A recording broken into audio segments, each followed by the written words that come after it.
भारत और साइप्रस के बीच हुए कई समझौते। प्रधानमंत्री नरेंद्र मोदी ने कहा, साइप्रस से भारत में होने वाले निवेश को फिर से दुगना करने का लक्ष्य। साइप्रस ने भारत में ट्रेड सेंटर खोलने की जताई मंशा।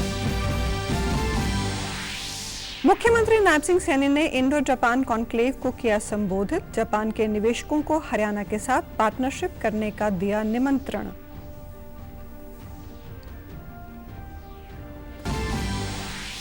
अधिकारियों और कर्मचारियों के कामकाज की होगी डिजिटल मॉनिटरिंग। मुख्य सचिव अनुराग रस्तोगी ने जारी किए निर्देश। अप्रैल 2027 से मैनुअल ACR प्रणाली होगी बंद।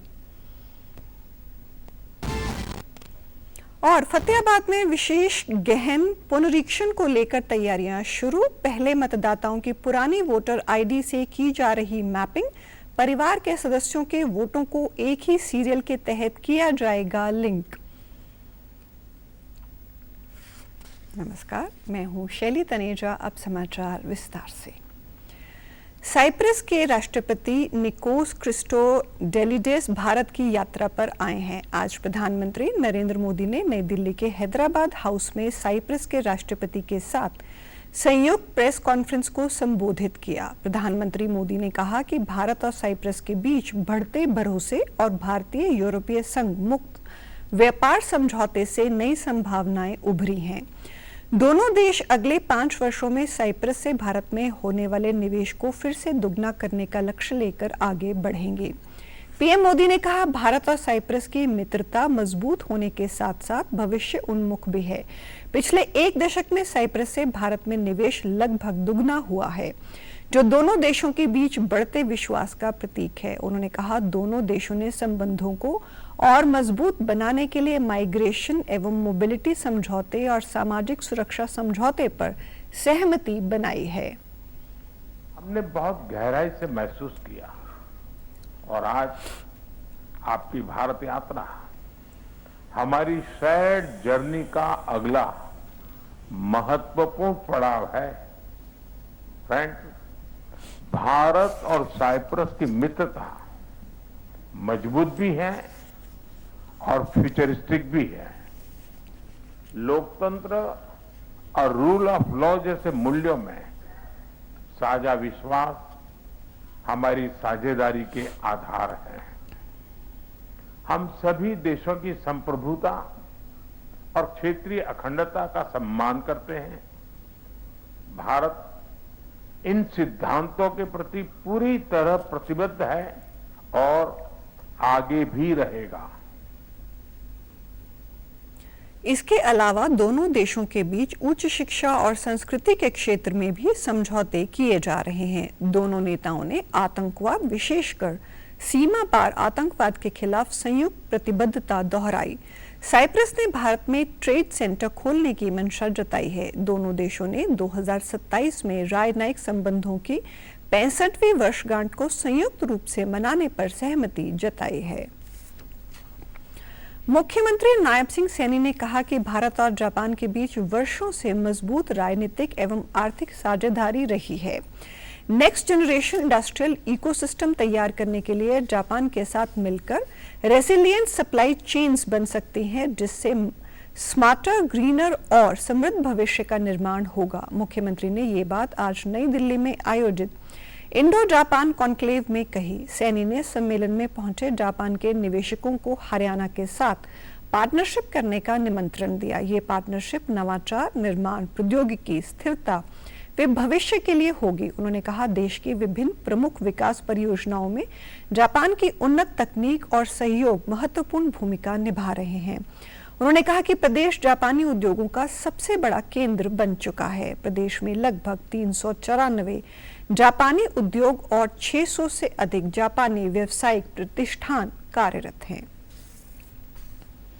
प्रधानमंत्री नरेंद्र मोदी के ऊर्जा बचाओ संदेश को धरातल पर उतारते हुए मुख्यमंत्री नायब सिंह सैनी ने कल चंडीगढ़ से दिल्ली तक ट्रेन में सफर कर ऊर्जा व ईंधन बचत का संदेश दिया। मुख्यमंत्री ने ट्रेन में सफर कर रहे लोगों से बातचीत की और अन्य लोगों को भी सार्वजनिक परिवहन का इस्तेमाल करने के प्रति जागरूक किया। इस दौरान मुख्यमंत्री ने कहा कि प्रधानमंत्री के ऊर्जा बचाओ आह्वान को सफल बनाने के प्रयास किए जा रहे हैं और जन जन को ऊर्जा संरक्षण के प्रति जागरूक किया जा रहा है। उन्होंने कहा, सार्वजनिक परिवहन न केवल ऊर्जा बचत और पर्यावरण संरक्षण में महत्वपूर्ण भूमिका निभाता है, बल्कि वर्तमान समय में यह जिम्मेदार नागरिकता का भी संदेश दे रहा है। एक एडवाइजरी निकालने वाले हैं कि हम किस प्रकार से सब मिलकर के इस संकट से पार निकल सकें। चाहे वो तेल बचाने की बात हो, चाहे अपने खर्चे और कम करने की बात हो, या हमें छोटी छोटी चीजों को अपनाते हुए एक इस संकट से, बड़े संकट से बाहर निकलने की बात है। उसी कड़ी में हमने आज ट्रेन से यात्रा की। आदरणीय प्रधानमंत्री जी ने कहा कि हो सके जितना हम गाड़ी से न यात्रा करके ट्रेन से यात्रा करें, बस से यात्रा करें, और हम बैठकों के लिए भी ज्यादा वर्चुअली बैठकें करें। ये आदरणीय प्रधानमंत्री जी ने जो आह्वान अपील किया है उसको हम फॉलो कर रहे हैं, और ये पूरे देश के 140 करोड़ लोग मिलकर के आदरणीय प्रधानमंत्री जी के साथ इस अपील के साथ जब चल रहे हैं तो हम इस संकट से भी पार निकलेंगे। बता दें कि मुख्यमंत्री ने सरकारी फ्लीट में गाड़ियों की संख्या कम कर अनावश्यक ईंधन खर्च घटाने का निर्णय भी लिया है। हाल ही में सुखना लेक पर साइकिल चलाकर उन्होंने स्वस्थ हरियाणा स्वस्थ भारत का संदेश भी दिया था। मुख्यमंत्री नायब सिंह सैनी ने कल कुरुक्षेत्र के लाडवा विधानसभा क्षेत्र के शिवाला रामकुंडी में आयोजित जनसंवाद कार्यक्रम में 338 शिकायतों को सुना। शिकायतें सुनने के बाद मुख्यमंत्री ने अधिकारियों को समस्याओं के समाधान के निर्देश दिए। उन्होंने अधिकारियों व कर्मचारियों को कहा कि कोई भी नागरिक जब शिकायत लेकर आता है तो उनकी सुनवाई कर शिकायत का निदान करें। उस शिकायत को लेकर किसी भी नागरिक को दोबारा से चक्कर ना लगाना पड़े। आम नागरिकों को कार्यालयों के बार बार चक्कर लगवाने वाले अधिकारियों व कर्मचारियों को किसी भी सूरत में बख्शा नहीं जाएगा। मुख्यमंत्री के सामने गांव बकाली की एक महिला ने कहा कि कुछ लोगों ने एसडीओ से मिलकर उनके खेत के रास्ते में बिजली का ट्रांसफार्मर व खंभे लगवा दिए। अब उन्हें जान से मारने की धमकी भी दी जा रही है। मुख्यमंत्री ने निर्देश दिए कि जिस एसडीओ ने खेत के रास्ते के बीच में खंभे और ट्रांसफार्मर लगाए उसके खिलाफ कार्रवाई की जाए। शिक्षा मंत्री महिपाल ढांडा ने आज रोहतक में जाट सभा द्वारा आयोजित प्रतिभा सम्मान समारोह में शिरकत की। उन्होंने समारोह में सिविल सर्विसेज व भारत वन सेवा परीक्षा में चयनित जाट समाज के अभ्यर्थियों और उनके अभिभावकों को सम्मानित किया। इस दौरान शिक्षा मंत्री ने चयनित अभ्यर्थियों की कड़ी मेहनत से समाज का नाम रोशन करते रहने की प्रेरणा दी। उन्होंने कहा कि प्रदेश सरकार भी प्रतिभाओं को निखारने की दिशा में काम कर रही है। स्कूली स्तर पर मेडिकल व इंजीनियरिंग की परीक्षाओं की तैयारियों के लिए सुपर 100 कार्यक्रम चलाया जा रहा है, जिसे सुपर 500 तक ले जाने का निर्णय लिया गया है। अपनी प्रतिभा का लोहा बनवाया है, प्रतिभा का अपनी का प्रगटीकरण किया है। जिन बच्चों ने बिना थके बिना रुके अपने परिवार के, प्रदेश के और देश के गर्व और गौरव को बढ़ाने के लिए जिन्होंने अथक मेहनत की है, ऐसे बच्चों को वो भी बहुत शुभकामनाएं। ऐसी एक सोच को हमने यहाँ डेवलप किया। पहले सुपर 100 था, फिर 200 बच्चे किए, फिर 300 का किया, और अब आदरणीय नायब सैनी जी की सरकार ने इसको 500 तक लेके जाने का जो निर्णय लिया है, ये हमारे जो प्रतिभाशाली बच्चे हैं, कोई बच्चा अछूता ना रहे। समारोह में सम्मानित सिविल सर्विसेज की परीक्षा पास करने वाली कीर्ति पवार और दिव्या गहलावत ने कहा कि मेहनत और धैर्य से किसी भी परीक्षा में सफलता प्राप्त की जा सकती है। चेरिश करूंगी अपनी पूरी लाइफ, क्योंकि एग्जाम को क्रैक करना इन इटसेल्फ एक लंबी जर्नी थी मेरे लिए भी। अप्स एंड डाउन्स के बीच में सब कुछ नेविगेट करना, तो हाँ ये सक्सेस, इस पे नाम मेरा है, लिस्ट में नाम मेरा आया है, लेकिन जो फैमिली का सपोर्ट रहता है उसके बिना ये पॉसिबल नहीं हो पाता। पेरेंट्स ने शुरुआत से जर्नी को बहुत क्लोजली देखा है, बहुत धैर्य और त्याग से उन्होंने हमें सिखाया है पेशेंस रखना। किसी भी फील्ड में जा रहे हैं, there are 3 keys that have to be there in your whole journey. पहला हार्ड वर्क, सेकेंडली परसिस्टेंस, तीसरा पेशेंस। पेशेंस इसलिए जरूरी है बिकॉज आप किसी भी जर्नी पे आगे बढ़ रहे हैं तो ऑफ कोर्स फेलियर्स मिलेंगे, काफी हार्ट ब्रेक भी होंगे, आपके पेरेंट्स हैं, बहुत सारी एक्सपेक्टेशंस होती है, होप्स होती है। तो if you have that patience and hope, so I think there is anything that you can achieve. प्रधानमंत्री सूर्य घर मुफ्त बिजली योजना की समीक्षा को लेकर पंचकूला में एक उच्च स्तरीय बैठक हुई। बैठक की अध्यक्षता हरियाणा के विशेष ऊर्जा सचिव एवं उत्तर और दक्षिण हरियाणा बिजली वितरण निगमों के प्रबंधक निदेशक विक्रम सिंह ने की। प्रबंधक निदेशक ने बैठक के दौरान विभिन्न सर्कलों एवं डिवीजनों की प्रगति रिपोर्ट का अवलोकन किया। रिपोर्ट के अनुसार दक्षिण हरियाणा बिजली वितरण निगम द्वारा अपने निर्धारित लक्ष्य के तहत 1,22,000 में से 36,130 कनेक्शन जारी किए जा चुके हैं। वहीं उत्तर हरियाणा बिजली वितरण निगम अपने 1 लाख के लक्ष्य में से 45,605 कनेक्शन जारी कर चुका है। कुल मिलाकर अब तक दोनों निगमों ने 81,735 कनेक्शन जारी किए हैं। विक्रम सिंह ने अधिकारियों को निर्देश दिए कि वे जागरूकता अभियान चलाकर उपभोक्ताओं को रूफटॉप सोलर योजना के लाभों के बारे में जागरूक करें। बैठक में उपस्थित बैंक अधिकारियों से योजना के अंतर्गत ऋण स्वीकृति एवं वितरण प्रक्रिया को सरल एवं त्वरित बनाने का आग्रह किया गया ताकि उपभोक्ताओं को वित्तीय कठिनाइयों का सामना न करना पड़े। राज्य सरकार अधिकारियों और कर्मचारियों के कामकाज की निगरानी डिजिटल तरीके से करेगी। इसके लिए संशोधित वार्षिक गोपनीय रिपोर्ट फ्रेमवर्क और डिजिटल परफॉर्मेंस मॉनिटरिंग सिस्टम लागू करने का फैसला लिया गया है। मुख्य सचिव अनुराग रस्तोगी ने इस संबंध में सभी प्रशासनिक सचिवों, विभाग अध्यक्षों, बोर्डों एवं निगमों, विश्वविद्यालयों और जिला प्रशासन को निर्देश जारी किए हैं। निर्देशों के अनुसार अब पारंपरिक ACR व्यवस्था को धीरे धीरे पूरी तरह डिजिटल बनाया जाएगा। विभागवार ऐसे नए ACR प्रारूप तैयार किए जाएंगे जिनमें कर्मचारियों के कार्यों, उपलब्धियों और प्रदर्शन को मापने योग्य और परिणाम आधारित तरीके से दर्ज किया जाएगा ताकि कर्मचारियों के प्रदर्शन का वस्तुनिष्ठ मूल्यांकन सुनिश्चित किया जा सके। अप्रैल 2027 से मैनुअल ACR प्रणाली पूरी तरह बंद कर दी जाएगी। इसके बाद सभी मूल्यांकन डिजिटल प्लेटफॉर्म के जरिए होंगे। मुख्य सचिव की वेबसाइट पर एक विशेष ऑनर बोर्ड विकसित किया जाएगा जिसमें निर्धारित मानकों के आधार पर कर्मचारियों की प्रदर्शन आधारित रैंकिंग प्रदर्शित की जाएगी। ये व्यवस्था राज्य, जिला और खंड स्तर तक लागू की जाएगी। इसके तहत उत्कृष्ट प्रदर्शन करने वाले कर्मचारियों के साथ साथ कमजोर प्रदर्शन करने वाले कर्मचारियों की रैंकिंग भी प्रदर्शित होगी। चुनाव आयोग ने जून जुलाई में रिटायर हो रहे राज्यसभा सदस्यों की 24 सीटों के लिए देव वार्षिक चुनाव कार्यक्रम घोषित कर दिया है। मतदान 18 जून को सुबह 9 बजे से शाम 4 बजे तक होगा। 10 राज्यों की 24 सीटों पर चुनाव होंगे।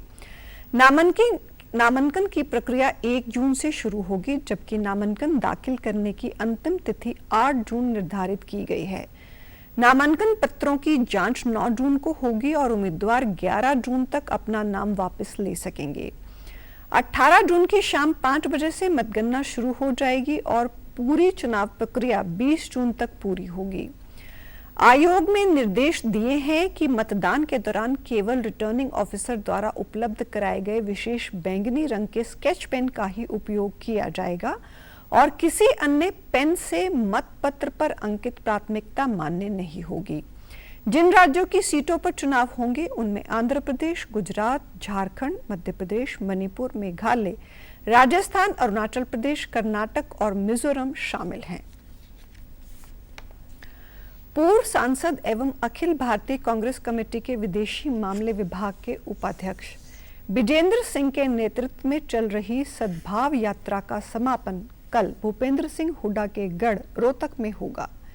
यात्रा के समापन अवसर पर हरियाणा प्रदेश कांग्रेस कमेटी के सभी पूर्व प्रदेश अध्यक्षों को बुलाया गया है। ये जानकारी पूर्व केंद्रीय मंत्री वीरेंद्र सिंह ने वीरवार को रोहतक में दी।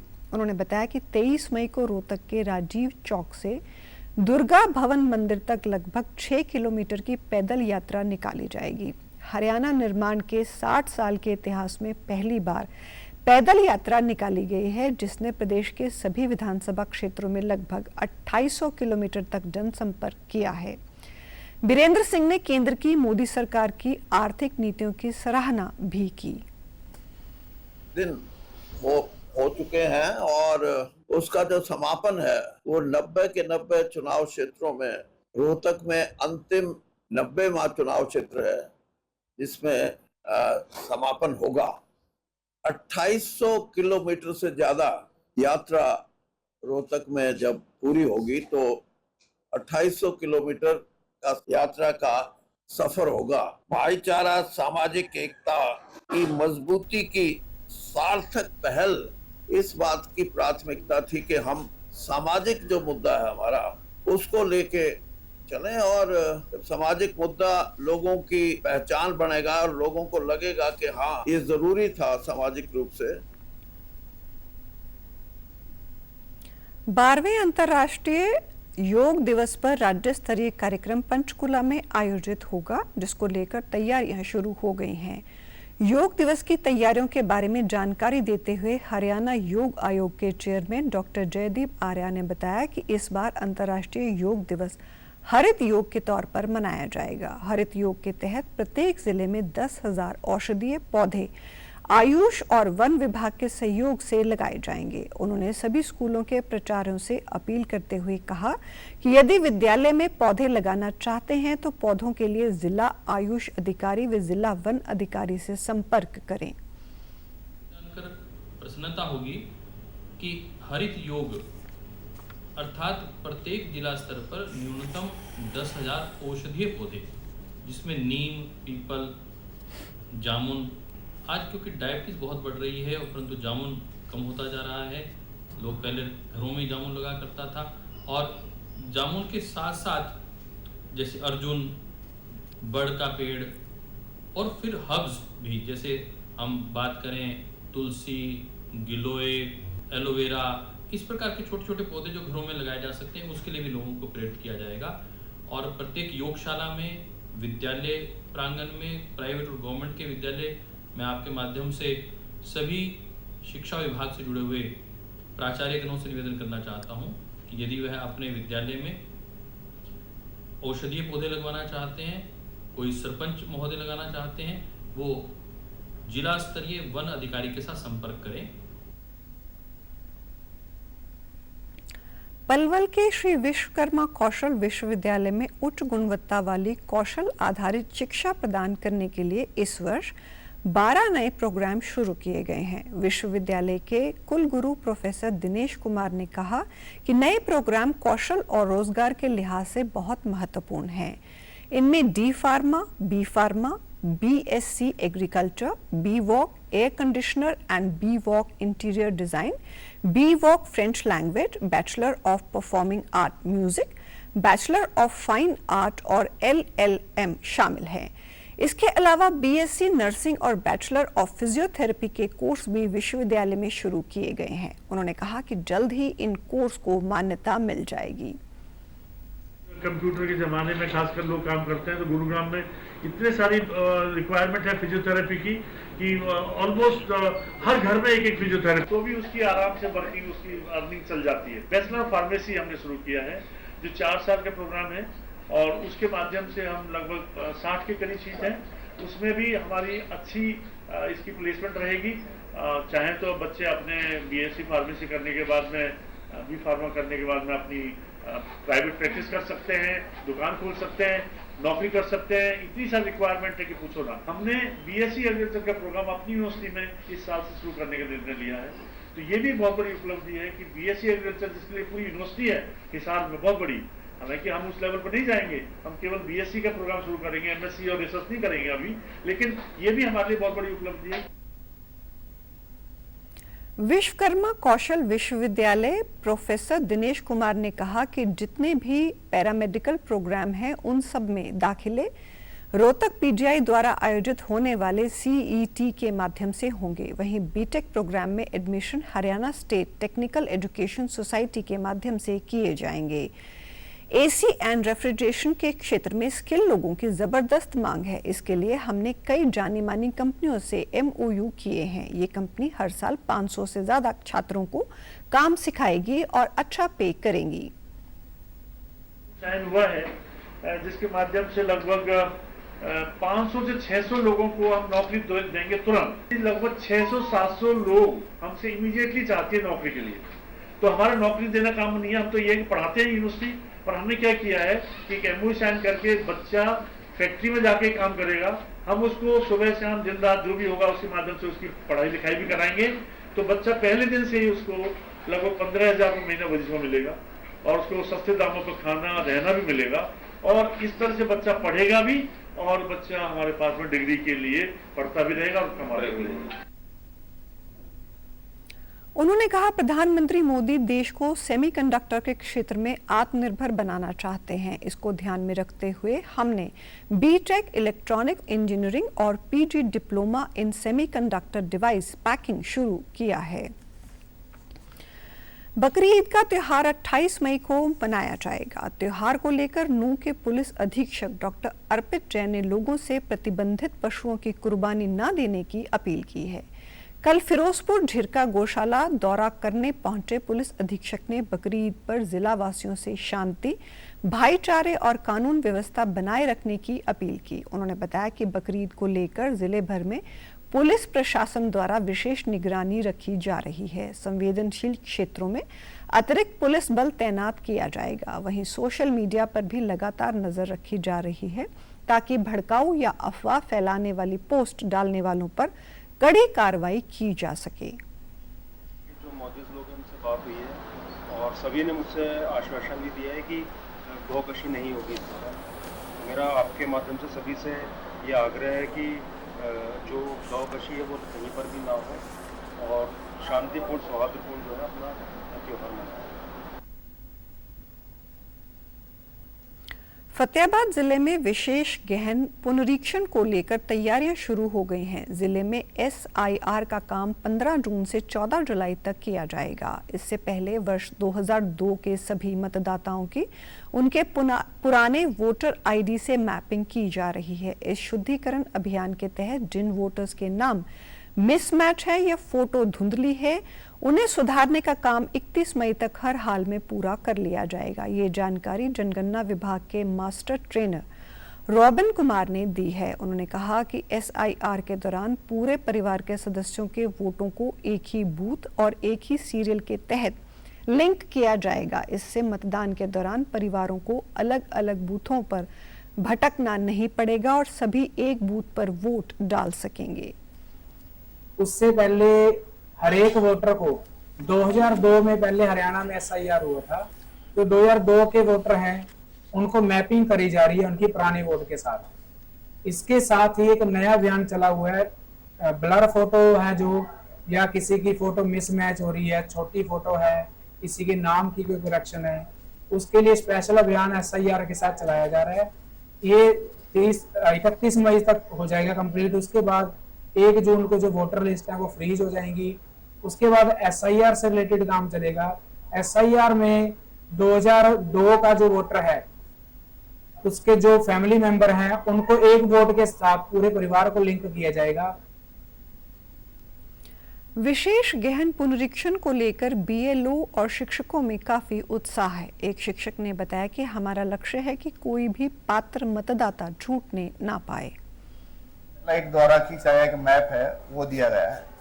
उस मैप को लेकर हम फील्ड में जाते हैं और वहाँ फील्ड में जाकर के वेरीफाई करते हैं कि कितने मकान हैं, यहाँ क्या स्कूल है, वाटर वर्क्स है या मंदिर है, गुरुद्वारा है, उनकी सबको वेरीफाई करके एक रफ मैप तैयार किया जाता है। उसके बाद उस मैप को पक्का करके हम सुपरवाइजर को सौंपेंगे।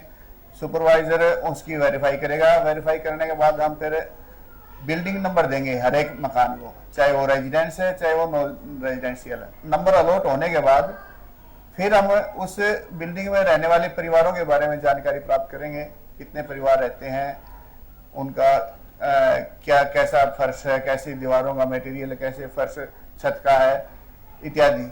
उसकी जानकारी फिर बाद में ऑनलाइन भरी जाएगी।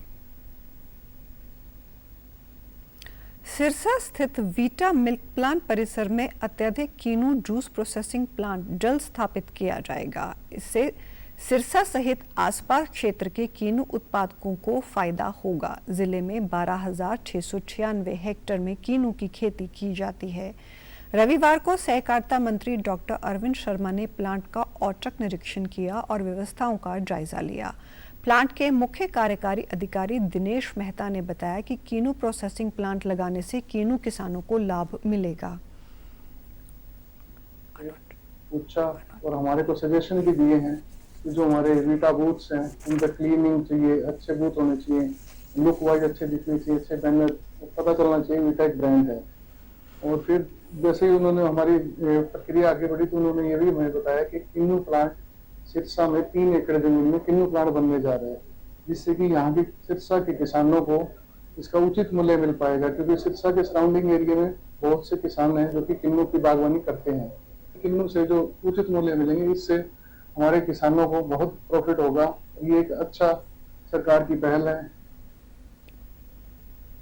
वहीं किसानों ने कहा कि कीनू प्रोसेसिंग प्लांट लगाने से उन्हें कीनू के अच्छे दाम मिलेंगे। हरियाणा के साथ लगते पड़ोसी राज्य पंजाब और राजस्थान के कीनू उत्पादकों ये प्रोसेसिंग प्लांट लगने के बाद जमींदार अपना फ्रूट यहाँ पे उचित मूल्य पे अपना दे पाएंगे।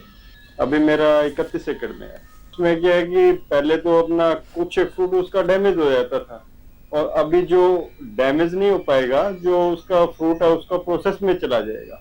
काफी हद तक उसको रेट भी अच्छे मिलेंगे, ट्रांसपोर्टेशन का खर्चा उसका बच जाएगा।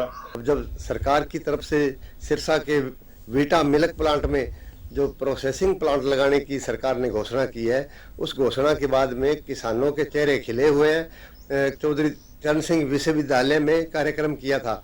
उस कार्यक्रम में मैंने लिखित रूप में ये सुझाव दिया था कि सिरसा के अंदर जो किन्नू वैक्सिंग प्लांट या किन्नू की जूस बनाने की फैक्ट्री, तो उस पर उस समय माननीय मुख्यमंत्री जी ने बहुत अच्छा कहा था कि भी आपका सुझाव बहुत ही सराहनीय है। कीनू प्लांट शुरू होने से कीनू के साथ साथ अन्य फलों का जूस भी यहां तैयार किया जाएगा। इससे किसानों को उनकी उपज का बेहतर मूल्य मिलेगा। इसके साथ ही क्षेत्र में फूड प्रोसेसिंग उद्योग को बढ़ावा मिलेगा और स्थानीय स्तर पर रोजगार के अवसर बढ़ेंगे। प्रदेश में फसल अवशेष प्रबंधन को लेकर किसानों में जागरूकता लगातार बढ़ रही है।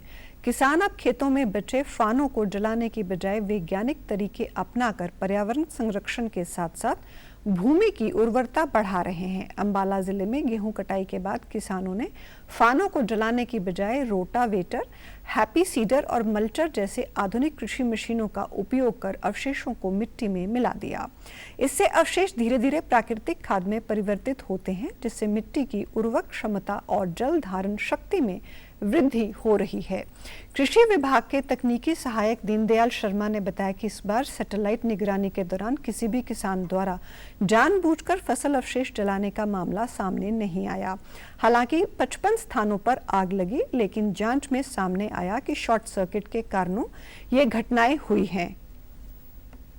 जो हमारा सैटेलाइट लोकेशन आती है उससे हमारी अभी तक 55 लोकेशन प्राप्त हुई है हमें, और हमारी गांववार कमेटी जो गठित की गई है उनके द्वारा सत्यापन किया गया है। तो अभी तक हमारे को कोई जेन्युइन केस नहीं मिला है। जो 55 केस हमारे मिले हैं वो एक्सीडेंटल केस हैं। कहीं शॉर्ट सर्किट हो गया या कहीं ज़्यादा किसी ने बीड़ी या धूम्रपान की वजह से आग वगैरह लग गई, तो उसकी वजह से जो लोकेशन आई है हमारे को प्राप्त हुई है। तो अभी तक न ही किसी प्रकार की घटना घटी है और न ही अभी तक कोई FIR या रेड एंट्री हुई है। सर, ये जैसे किसान कोई आग लगाता है तो हमारा सैटेलाइट राउंड करता रहता है, तो उसमें जैसे ही धुआं उठता है तो वो उसको कैप्चर कर लेता है और हमारे को वो लोकेशन भेजता है लॉन्गिट्यूड लेटीट्यूड के साथ। तो उस लॉन्गिट्यूड लोकेशन के ऊपर हमारा जो विलेज लेवल कमेटी गठित की गई है वो स्टाफ वहाँ पे जाता है और उसको वेरीफाई करता है। उन्होंने कहा कि जिले में इस सीजन में किसी भी किसान के खिलाफ ना तो रेड एंट्री की गई और ना ही FIR दर्ज हुई। ये बदलाव किसानों की बढ़ती जागरूकता और कृषि विभाग के निरंतर प्रयासों का परिणाम है। किसानों को गेहूं कटाई के बाद खाली खेतों में ढैंचा की खेती के लिए भी प्रोत्साहित किया जा रहा है। समाचारों में आज इतना ही। नमस्कार।